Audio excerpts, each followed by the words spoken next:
My husband vanished in a ferry accident the night I went into labor. 15 years later, my son came home pale as a sheet and said, "Mom, I just saw Dad buying coffee at the gas station on Route 9. And what he showed me next dismantled every single thing I thought I knew."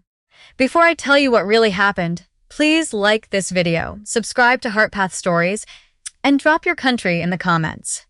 Now let me take you back to the beginning. 15 years ago, I was 31 years old, 8 months pregnant, and more in love with my husband than I had ever been with anything in my life.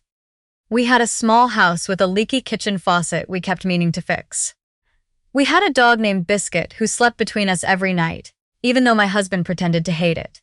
We had a nursery with yellow walls because we didn't know if we were having a boy or a girl, and yellow felt safe. We had a whole future sitting right there waiting for us. My husband was a foreman at a construction company. He was the kind of man who fixed other people's gutters after a storm before he fixed his own. The kind of man who remembered everybody's birthday and forgot to eat lunch. I had known him since we were 23. We got married in a small ceremony in his parents' backyard with 40 people and a cake his mother made herself. That was us. Nothing fancy, just solid. The morning it happened, he had to take the early passenger ferry across the bay for a worksite inspection. It was supposed to be a 2-hour round trip. He kissed me on the forehead while I was still half asleep. Told me he'd be back before noon. Told me not to lift anything heavy. I remember the sound of the front door clicking shut. That afternoon, the news broke. The ferry had capsized in rough water. Engine failure, then a fire, then chaos. They were pulling people out of the water for hours. Some made it, a lot didn't. My husband was listed among the missing. I found out while I was folding laundry. A neighbor called me. She was crying before I even said hello. I sat down on the bathroom floor and I didn't get up for a long time. They searched for 4 days. They found wreckage. They found personal effects. They found other passengers. They never found him. After 2 weeks, the county issued a presumptive death certificate. They told me the conditions of the fire and the current made full recovery impossible. They said I should prepare myself. I was 31 years old, 8 months pregnant, and they told me to prepare myself. Labor started 11 days after the accident. My sister drove me to the hospital at 2 in the morning. I held her hand so hard during contractions that she had bruises on her fingers for a week afterward. When my son was born, he cried immediately, loud and furious, like he was already angry at the world. The nurse put him on my chest, and I looked at his face, and I saw my husband looking back at me, and I completely fell apart. I named him the name we had picked out together. I brought him home to the yellow nursery. I sat in the rocking chair my mother-in-law had given us, and I fed him in the dark, and I talked to him about his father.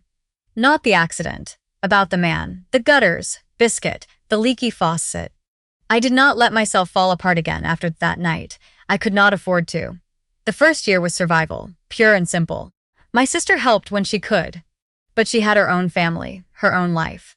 My mother-in-law came every Sunday, and we never really talked about it. We just sat together, and that was enough. I went back to work when my son was 3 months old. I was a medical billing specialist, all remote, which was the only reason it worked.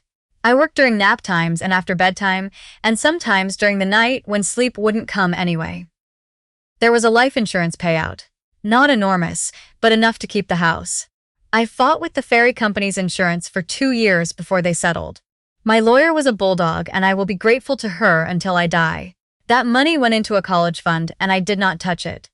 People were kind for a while.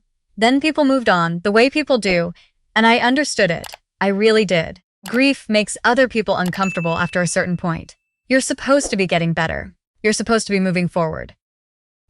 I smiled and nodded and said, "Yes, I'm doing better, thank you." And I meant some of it. I didn't date. Not once. People asked, gently at first, and then less gently, and I always said the same thing. I'm not there yet. And the years kept passing, and I was never there yet. My son was my whole world, and that was enough. And I genuinely believed it. He grew up quiet and funny and stubborn, in exactly the way his father had been stubborn. He knew about his father. I made sure of that. I had photos on the walls, and I told him stories, and on his birthday every year, I told him one new thing about the man he would never get to know. He asked questions sometimes, the kind that would stop me cold. What did his voice sound like? Did he ever get scared? Would he have liked me? I always told him the truth. Your father had a voice like gravel and honey. Your father was afraid of deep water, actually. He would have thought you were the best thing that ever happened to him. That last one I knew for certain. My son turned 15 in March. He was doing well in school, had a group of friends, had started talking about wanting to study engineering someday. He had his father's hands, wide across the palm, and he used them the same way, always fidgeting, always building something small while he talked. He was fine, we were fine. I had built something real out of what was left, and I was proud of it, even on the hard days. Last Tuesday was a normal day. I was working at the kitchen table, cross-referencing insurance codes on my second cup of coffee. My son had gone out on his bike to meet a friend. It was the kind of afternoon that has no particular feeling to it. Ordinary. Unremarkable. He came home 2 hours later, and the moment the front door opened, I knew something was wrong. He didn't call out like he usually did. He just stood in the entryway, and I looked up from my screen, and he was white. Not pale. White. Like the color had been pulled out of him from the inside. "Mom," he said. I pushed my chair back. "What happened? Are you okay?" He walked into the kitchen slowly and sat down across from me. His hands were on the table and they were shaking slightly. "I'm okay," he said. "I'm not hurt." "Then what?" "I saw someone today." He stopped. Swallowed. "At the gas station on Route 9. The one near Callum's house." I waited. "Mom." His eyes came up to mine. It was Dad. The room did not spin. Nothing dramatic happened. I just felt the words land and then felt my brain refuse them completely. "That's not possible," I said. "I know what it sounds like." "That is not possible," I said again. "Your father died 15 years ago. The Ferry?" "I know." His voice was steady in a way that scared me more than if he'd been hysterical. "I know all of that. But Mom, I've been looking at pictures of him my whole life. I know his face. I know the ways he stands." He paused. "It was him." I sat very still. "He was standing by the air pump," he continued. "He was wearing a blue jacket. He had gray in his hair now, but it was the same face. The exact same face." Another pause. He looked at me. A lot of men look like. He looked at me and he stopped moving. My son's jaw was tight. He just stood there looking at me, and then he turned and walked away fast. He didn't run, but he walked away fast, Mom. Like he didn't want me to follow him. Something cold started moving through my chest. "Did you follow him?" I tried. He got into a truck. I got the plate number. He pulled his phone out and slid it across the table to me. There was a photo, blurry but legible, a dark green pickup truck. And beside it, half-turned, a man in a blue jacket. I looked at that photo for a long time. The face was far enough away that you couldn't be certain. The build was right. The way he held his shoulders was right. But it had been 15 years and I had grieved this man and buried a casket with his personal effects inside it, and I was not going to let my son's pain, and my own buried hope, build something out of a blurry gas station photo. "Sweetheart," I said carefully, "you have thought about your father every day of your life. When we want to see someone badly enough. I'm not seeing things." His voice didn't rise. That was the thing about my son. He never raised his voice when he was certain. Only when he doubted himself. "I'm telling you what I saw." We sat there for a moment. "What do you want to do?" I asked. He had already thought about it. I could tell. "I want to run the plate." I knew a woman, a former client of mine, who had moved into insurance fraud investigation. I texted her that night. She called me back within an hour. She was careful, and she was thorough, and she said she'd see what she could find. I told my son we would wait, and we would not get our hopes up, and he nodded like he understood. But his eyes were somewhere else. We waited 4 days. On the 5th day, she called me back. The truck was registered to a man with a different last name. But the first name was the same as my husband's. She had cross-referenced. She was quiet for a moment before she told me the rest of it. The address on the registration was 40 minutes away. The man had a contracting license in this state going back 11 years. He had a business, small but active. He had a listed phone number. He had been 40 minutes away for 11 years. I sat at the kitchen table after I hung up the phone, and I did not move for a very long time. My son came in from school and took one look at me and sat down and waited. I told him what she'd told me. He didn't say anything. He just nodded slowly, like something he'd been carrying had finally been confirmed, like it was not a relief exactly but a resolution. "What do we do?" he asked. I thought about it for a long time. Then I said, "He comes here. If he wants to talk, he comes here." "You're going to call him?" "No," I said. "You are."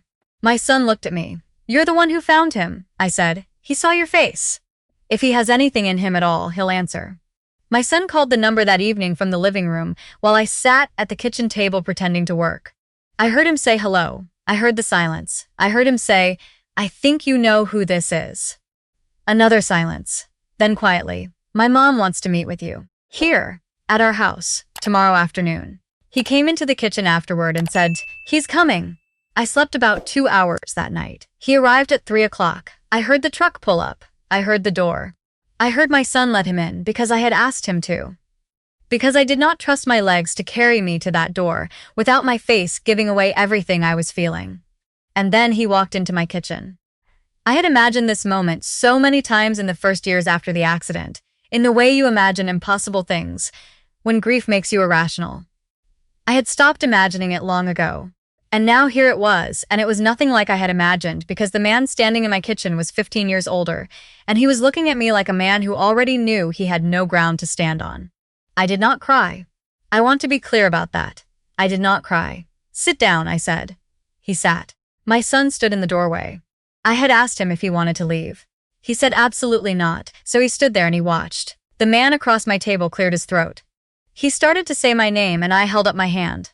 "Don't," I said. "Just tell me." He told me. He had survived the accident.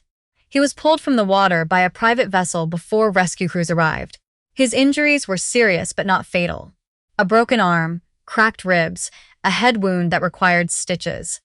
The people who pulled him out were a couple who ran a small fishing operation. They brought him to their property while he recovered because the hospitals were overwhelmed and they didn't trust the chaos of the official channels. He had time, in other words, to think. That was the part that took my breath away. Not the survival, the thinking. He said he had not been happy. He said our marriage had felt like something closing around him. He said he had been trying to figure out how to leave for over a year. And when the ferry went down and he survived and no one had seen him pulled out, he said the thought arrived before he was even fully conscious. This is your way out. He made a choice. While I was in labor, while our son was being born, he made a choice. He moved to the next county over. He changed his last name. He rebuilt quietly. He told me he thought about us. He said he thought about us all the time. I looked at his face while he said it, and I tried to find something true in it, and I couldn't tell, and maybe that was the point.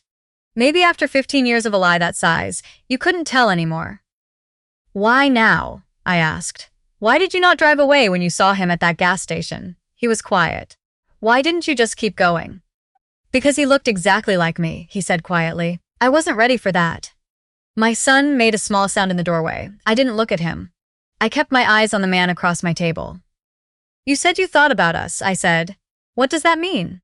"You knew I would have been collecting survivor benefits for years. You knew I filed with the ferry company. You knew all of that was built on you being dead." He didn't answer. "That's fraud," I said. "What you did, that has a name." Still nothing. "I raised him alone," I said.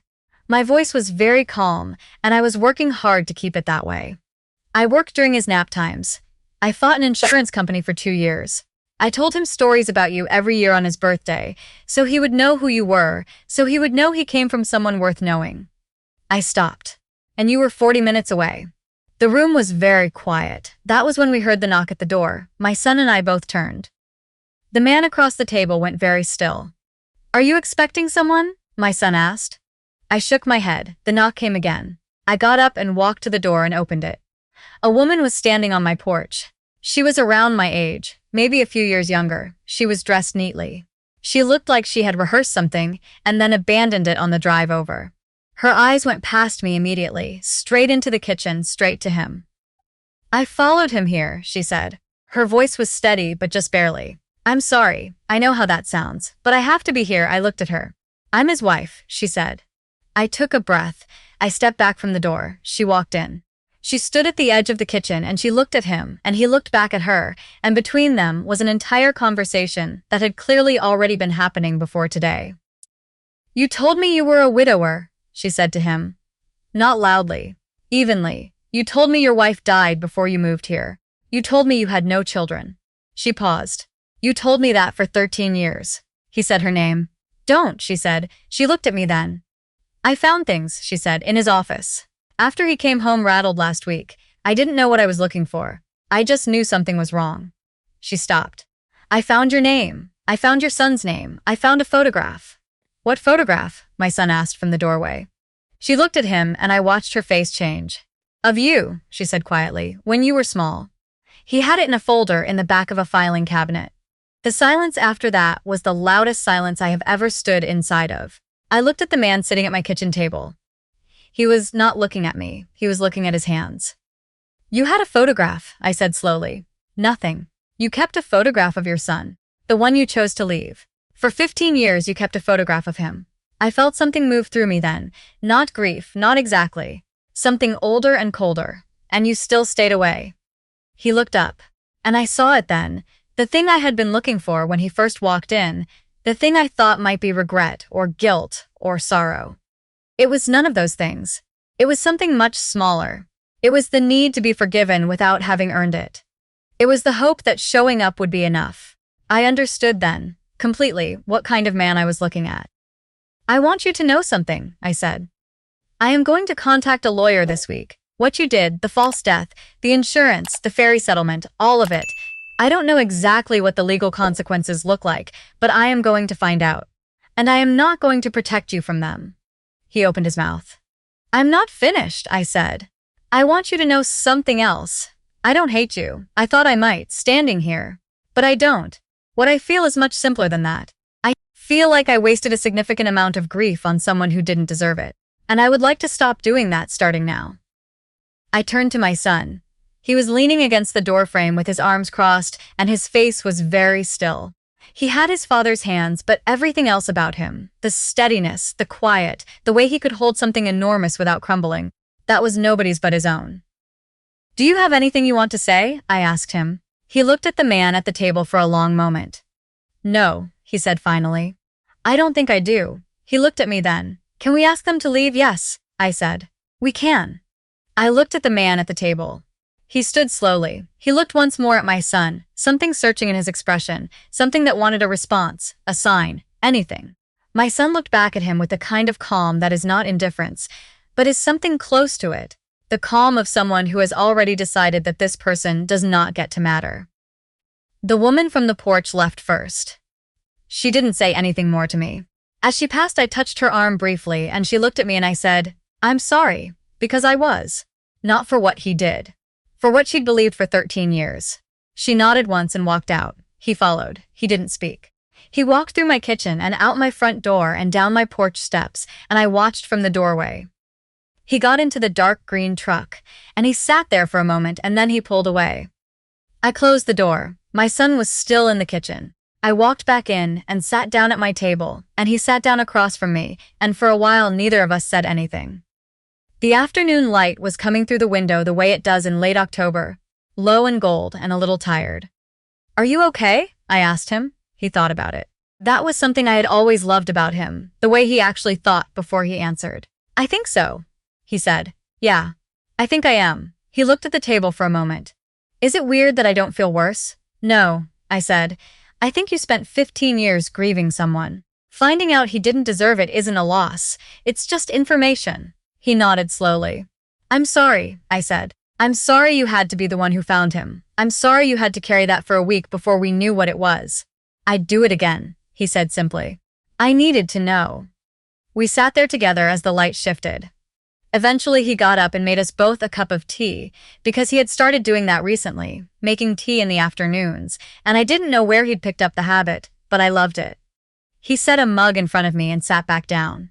The yellow walls, he said suddenly. I looked at him. What? In my room. You said you painted it yellow before I was born because you didn't know if I was a boy or a girl. He looked at his mug.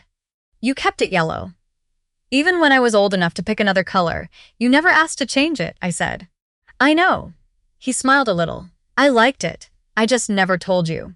I looked at my son across the table, 15 years old. Steady and funny and stubborn and mine, entirely mine, built from nothing but hard work and honesty and the particular kind of love that doesn't ask for anything back because it doesn't have to. Some people are given a way out and they take it and they tell themselves that's the only choice they had and they spend years believing it. But a choice is still a choice, no matter what you call it. And the people left behind either break under the weight of it or they build something stronger than what was taken. I looked around my kitchen. The same leaky faucet, finally fixed. My son's schoolbooks stacked on the counter, a mug of tea going warm between my hands. We had built something, and it was ours.